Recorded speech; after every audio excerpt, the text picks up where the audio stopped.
And this morning, we honor Rio Rancho officer Greg Nigel Benner, the fallen officer who was shot and killed in the line of duty on Memorial Day. In just hours, the community that he served and protected will say their final goodbye. We have live team coverage of today's funeral services, including a look at how people are honoring the life of Officer Benner. News 13's Catherine Mazzone. We're going to begin with her live at the Santa Ana Star Center. That's where Officer Benner's funeral service will be held this morning. Good morning, Catherine. What do you know? Good morning, Crystal. In just a few hours, the Star Center will have a much different feel as people gather here to honor Officer Benner.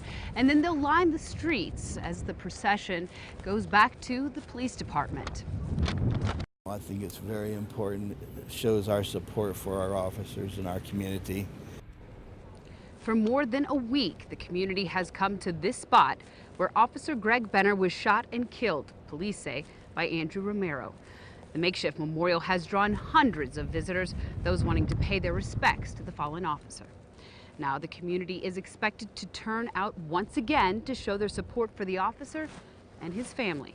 The procession will leave Santa Ana and head towards the Rio Rancho Police Department, where they'll make a last call for Officer Benner. I'm bringing my son, who is special needs, and we will be along Unser and watch the final call. I'll be here in Officer Benner's support, and God bless his family. They've made the ultimate sacrifice. We want to show you the map of the route again. Along the route, there are 3 big parking lots, including parking next to Lowe's, Life Church, and Calvary Church. The services at the Santa Ana Star Center are scheduled to begin at 10:30 this morning, followed by a procession to the private burial. Attendees are asked to arrive here at the Santa Ana Star Center at 10 o'clock this morning. Officer Benner will be buried in full honors. Back to you. Catherine, thank you. People across the state are banding together to honor that officer. Recently, there's been a movement to paint Rio Rancho blue. Some tying blue ribbons on light poles and signs. Others are turning blue porch lights on throughout the night, all in support for Officer Benner and his family. And since his death, Officer Benner's fellow officers have watched over him. The first escort from Albuquerque to the funeral home in Rio Rancho drew law enforcement from across the state, and that's where he will remain until his funeral in just a few hours. Officer Benner not only left a lasting impression, though, on his fellow officers. The community of Rio Rancho, some who never even knew the fallen officer, also say he was a hero. News 13's David Romero continues our team coverage this early hour with more on the man behind the badge. He's live at Daniel's funeral home in Rio Adam Rancho. and Crystal, this morning the fellow officers continue to guard their fallen brother in blue here at the Daniel's funeral home behind me. Now this is only a small portion of the outpouring of support that we continue to see grow. Great man, very caring, fair, and for this to happen for no reason is just, there's no words to describe it. Officer Greg Benner's impact on the city of Rio Rancho will be everlasting.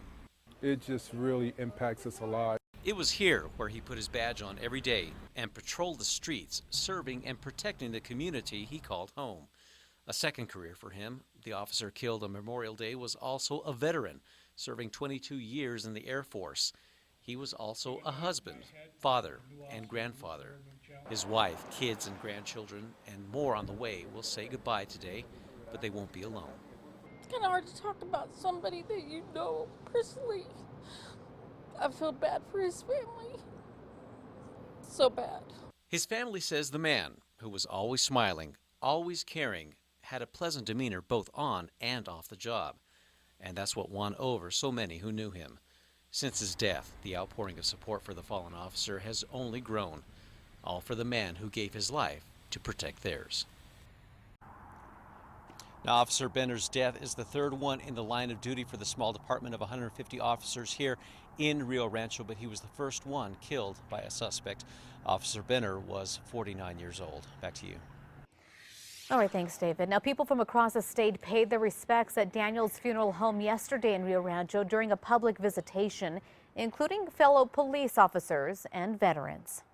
The fact that he continued to serve after retiring from the Air Force it says a lot about that man, and it's a great loss. So Tech Sergeant Ken Thompson served with Benner in Tucson, Arizona, and he says he wasn't surprised when complete strangers showed up to the viewing to honor Officer Benner. Meanwhile, the makeshift memorial for the officer continues to grow as we begin the day. It became so large that the gate now surrounds that area to preserve not only the items being left, but also to protect that site where Officer Benner was shot and killed. In our next half hour this morning, we'll introduce you to one visitor who didn't know Officer Benner but found her own unique way to honor him. And all morning long, we've been sounding off on our Facebook page, you've been sounding off, lending your condolences and support. Josie says, rest a well-deserved peace, sir. Thank you for your sacrifice. Heather Z says, may those who know him find comfort in each other. If you would like to leave a comment for Officer Benner or his family, head on over to our Facebook page. Remember to stay with News 13 all morning long as we continue our team coverage of Officer Benner's funeral. On air and, of course, online at KRQE.com. We'll also be live streaming the services, and we'll have a complete wrap-up later on in our later newscast. We shift our focus now to this. Happening today, New Mexico's new Archbishop is going to be honored with a special installation mass. Archbishop John C. Wester is being installed as the 12th Archbishop of the Archdiocese of Santa Fe. And last night, events kicked off with Vespers. The mass will begin at 2 this afternoon at the Cathedral Basilica of St. Francis of Assisi in Santa Fe.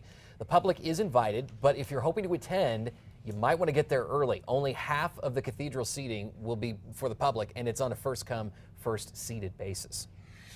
And the new Archbishop comes to New Mexico from Salt Lake City, Utah, where he was the diocese bishop since 2007. Before that, Wester had been a priest since 1976.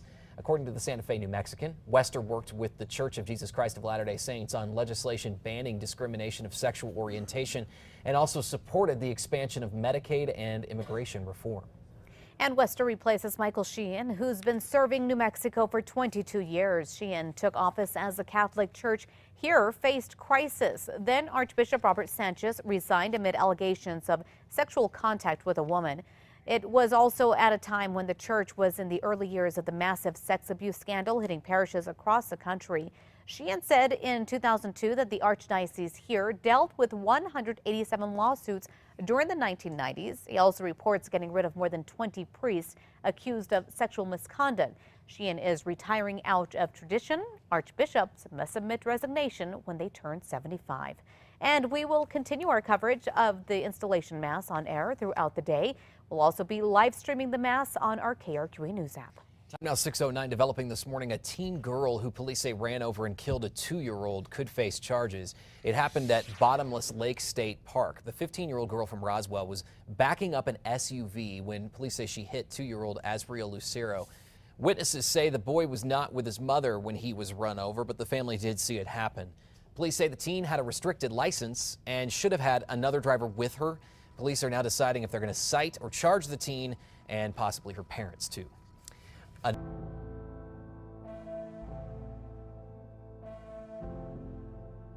In just hours, people will gather to honor Rio Rancho officer Greg Nigel Benner, who was shot and killed in the line of duty on Memorial Day. Members of the community are invited to attend that memorial service. We have team coverage on today's funeral services, including a look at how community members are honoring the life of Officer Benner.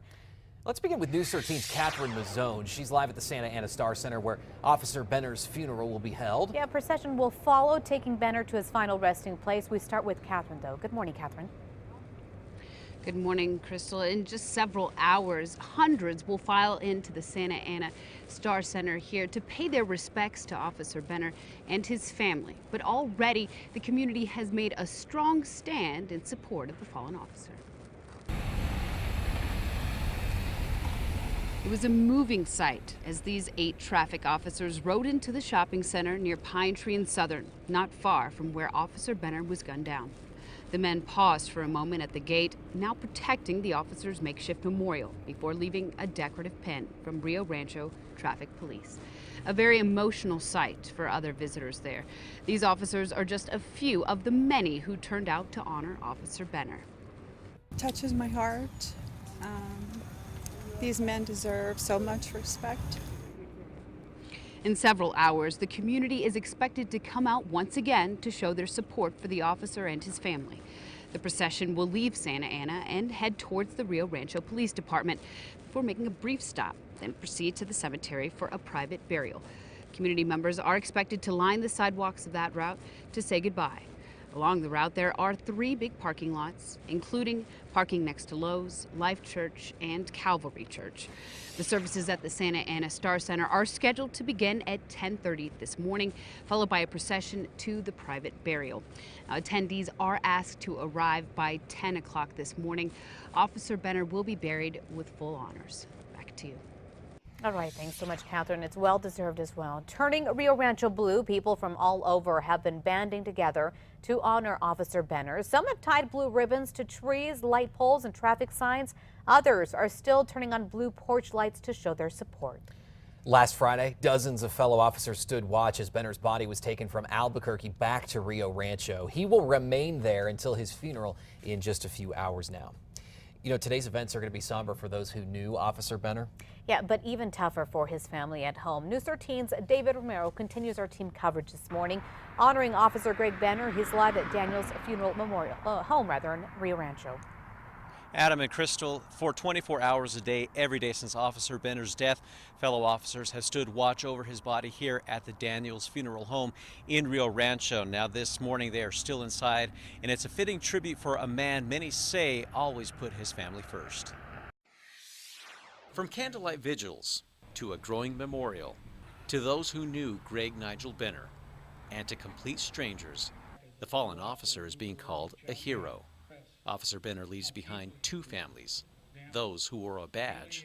That's the amazing support from the community and the amazing support from all his brothers in blue, and to all our family and to myself. Thank you so much. And then there's the family he loved at home. His wife, Julie Benner, surrounded by a huge crowd of mourners the night after he died. His family says it was his devotion to his loved ones that was most important to him. With 5 kids, 7 grandchildren, and 2 on the way, Officer Benner has been described as a 49-year-old with the energy of a 21-year-old. After serving 22 years in the Air Force, he decided retirement wasn't for him and decided to fulfill his dream of becoming a police officer. He wore the Rio Rancho police uniform for 4 years. Neighbors say it was that reassuring presence that made them feel safe, and it was a pleasant one they'll miss. He's a fantastic guy, great neighbor, and he was always happy, always cool to be around. Now, Officer Benner's death was the 3rd one in the line of duty for the small department of 150 officers here in Rio Rancho, but he was the first to die allegedly at the hands of a suspect. And of course, Officer Benner was 49 years old. Back to you. David, thank you. Police officers from around the nation, meantime, are paying their respects to Officer Benner, too. The Officer Down Memorial page has posts from coast to coast with comments including, "Your sacrifice won't be forgotten." Officers in New York City are sending their condolences to, tweeting this out, mourning the loss of their fellow brother in blue. Following today's funeral service, the procession will leave the Santa Ana Star Center and head toward the Rio Rancho Police Department, where they'll make a last radio call for Officer Benner, calling out his badge number 163 after a moment of silence. And officers will then place 163 out of service, saying, "Gone but not forgotten." And remember to stay with News 13 as we honor fallen officer Greg Benner. We'll be live streaming the officer's funeral services on KRQE.com and on our KRQE News app. Also, our coverage will continue on air throughout the day. We turn now to this. Happening today, New Mexico's new Archbishop is going to be honored with a special installation mass. Archbishop John C. Wester will be installed as the 12th Archbishop of the Archdiocese of Santa Fe. The mass will begin at 2 this afternoon at the Cathedral Basilica of St. Francis of Assisi in Santa Fe. The public is invited, but if you're hoping to attend, you will want to get there early. Wester replaces longtime Archbishop Michael Sheehan, who is resigning because he's turned 75. And we'll continue our coverage of the installation mass on air throughout the day. We'll also be live streaming the mass on our KRQE News app. 6:37 and News 13 is working to learn more about a shooting involving a deputy. I just heard the gunshot and then all kinds of cops. The whole block got surrounded, and they were saying that we couldn't leave and this and that. State police say yesterday the Valencia County deputy went on a welfare check at a home in Los Chavez just before 2:30, and things got physical outside. State police say the deputy shot the man but wouldn't say how many times. Witnesses heard one gunshot. Suspect was taken to UNM Hospital. No word on his condition. Police are not releasing the name of that person or the deputy. Meantime, state police are also investigating another officer-involved shooting. Tuesday night, the KRQE Police Department responded to a fight between a man and a woman at a campground in Dulce near the Colorado state line. Police say an officer fired but didn't hit the suspect. Then that suspect shot and killed himself. The name of the officer and the name of the victim have not been released. We turn now to this. After months of playing the blame game, the governor and lawmakers are moving forward with the deal to pay for a lot of public improvements. About $295 million worth of infrastructure and highway projects will be paid for under the agreement. It's money the city of Albuquerque, UNM, and APS were all counting on. Lawmakers are also set to approve a tax incentive package the governor had been pushing for. The special session to sign off on it will likely be held on Monday, the first since 2011.